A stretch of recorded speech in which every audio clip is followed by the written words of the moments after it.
Ketika Allah SWT menyebutkan barang siapa yang menentang jalannya Rasul, setelah ada datang petunjuk dari Rasulullah SAW, kemudian orang itu tersebut juga mengikuti jalan yang bukan jalannya orang mukmin, yaitu bukan jalannya para sahabat, dia akan dilemparkan di neraka jahanam dan dijauhkan dari petunjuk Allah Subhanahu wa taala. Nah, disinilah jemaah sekalian bagi kita, bagaimana kata Rasulullah SAW, "Alaikum bisunnati wa sunnatil khulafair rasyidin al-mahdiyyin."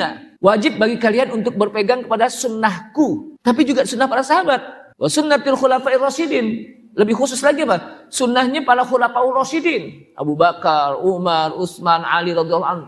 Gigitlah dengan gigi gerah mereka. Makanya wajib bagi kita untuk apa? Mencintai mereka. Dan kita didik anak kita agar mereka kenal dengan para sahabat. Nah, oleh karena itulah jamaah sekalian rahimakumullah, mereka lah yang disebut dengan al-ulama warasatul anbiya. Dan orang-orang yang mengikuti mereka juga di zaman sekarang itu disebut al-ulama. Wajib mencintai orang-orang yang apa? Membawa ilmu dari Rasulullah yang disebut dengan ulama. Makanya para ulama itu dipuji oleh Allah SWT dalam ayat Al-Quran. Apa kata Allah SWT? Innama yakhshallaha min ibadihil ulama'u. Sesungguhnya yang paling takut kepada Allah Subhanahu wa taala di antara hamba-hamba aku itu adalah mereka yang bergelar ulama. Jadi para ulama yang dipuji oleh Allah Subhanahu wa taala bukan karena banyak ilmunya, tapi karena paling takut kepada Allah Subhanahu wa taala.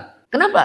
Artinya kata para ulama dari ayat ini, ketika kita belajar ilmu, maka asalnya bekas menuntut ilmu itu dengan ada dampaknya. Dampaknya apa? Takut kepada Allah SWT. Semakin banyak ilmu, semakin apa? Takut kepada Allah SWT. Bukan semakin banyak ilmu, semakin berani. Bukan. Jadi mereka adalah yang disebutkan dengan apa? Innamal ulama warasatul anbiya. Sesungguhnya ulama itu apa? Sebagai ahli waris para nabi. Ahli waris itu kan keluarga yang mendapatkan warisan. Nah, ulama inilah yang mendapatkan warisan. Warisan apa? Warisan ilmu. Karena kata Rasulullah, saya tidak mewariskan emas, tidak mewariskan apa? Perak, harta. Tapi yang saya wariskan apa? Ilmu. Dan warisan inilah yang didapat oleh para ulama. Dengan ilmu yang disampaikan sampai kepada kita.